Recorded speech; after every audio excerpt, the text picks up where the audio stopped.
Today we are diving deep into a pretty incredible document. It's a formal complaint letter written by one citizen but sent to the absolute highest levels of California's government. And what he alleges is a total systemic failure. I mean, listen to those opening words. That's from Dr. Mohamed Fayad in a letter dated December 2nd, 2025. Right from the get-go, the tone is just powerful and desperate. This is where it all starts, a journey from what seems like a simple landlord dispute to a massive accusation against the very systems designed to protect us. All right, so let's get our bearings here. Let's break down the who, the what, and the why of this whole thing. Who sent it? Who is it for? And what is it fundamentally about? So the letter comes from Professor Dr. Mohamed Fayad, who describes himself as a 75-year-old disabled scholar. And he's not sending it to just anyone. It's addressed to California's top lawyer, Attorney General Rob Bonta. The subject? A direct accusation against his former landlord, Avana San Jose Apartments, for some really serious stuff. The whole foundation of this complaint, the thing that kicked it all off, begins with a pretty specific conflict at Dr. Fayad's old apartment complex. This is where, he says, his life completely changed for the worse. According to his letter, everything was totally fine for the first 6 months. Peaceful. But then he moves to a different unit in the same complex, and that's when everything starts to go wrong.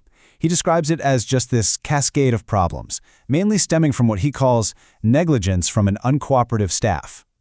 And this wasn't just an inconvenience. He says it had real financial consequences. For example, he claims that because maintenance requests were ignored, his refrigerator broke, and he lost about $500 worth of food. As things got worse, he got a surprise bill from his landlord's lawyer. So just to figure out what to do, he had to get his own legal advice. And that cost him another $110 for a single 20-minute phone call. And that unexpected bill? He says it started at $420, but it didn't stop there. He claims that demand eventually ballooned to $1,000, a debt he says is completely made up. So as you can imagine, this whole money dispute quickly turned into something way more personal. Dr. Fayad alleges that when he pushed back, the response wasn't just unhelpful, he says it was downright hostile. And this slide really lays out the two sides of the story he's telling. On one hand, Dr. Fayad says, look, I was a good tenant. He paid his $3,000 a month rent on time. He even offered to pay for repairs himself. But the response he says he got? Abusive language, racial discrimination, and a total refusal to even talk about a solution. Wow, I mean, the language he uses here is just so intense. He doesn't see this as just bad management. He frames it as a deliberate, calculated punishment. Something intended, in his own words, to eradicate my life. That's heavy. And this is where the letter takes a huge turn. Dr. Fayad's complaint basically explodes in scope, from a fight with one apartment complex to this feeling of being persecuted by an entire system that he believes has just left him behind. He claims the problem is way bigger than his landlord now.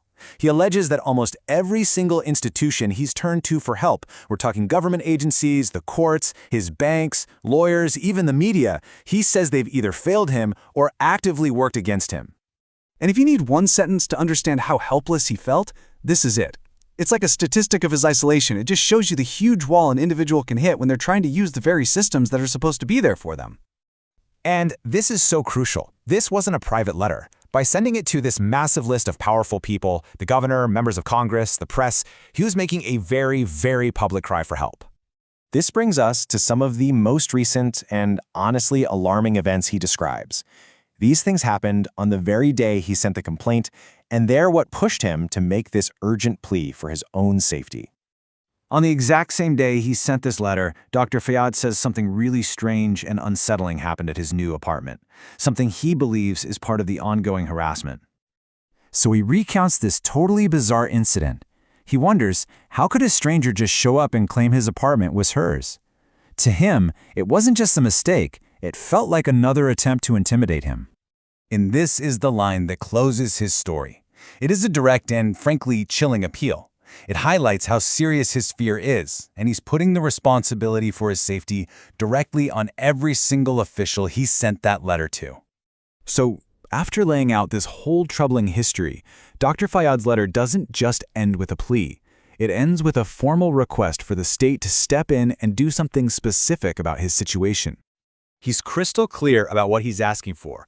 First, he wants the Attorney General's office to investigate his old landlord. Second, he wants to be paid back for all the money he says he lost. And third, and this is a big one, he wants the state to appoint a lawyer for him because he feels like he just can't find one himself. And that really leaves us with the huge question at the heart of this document.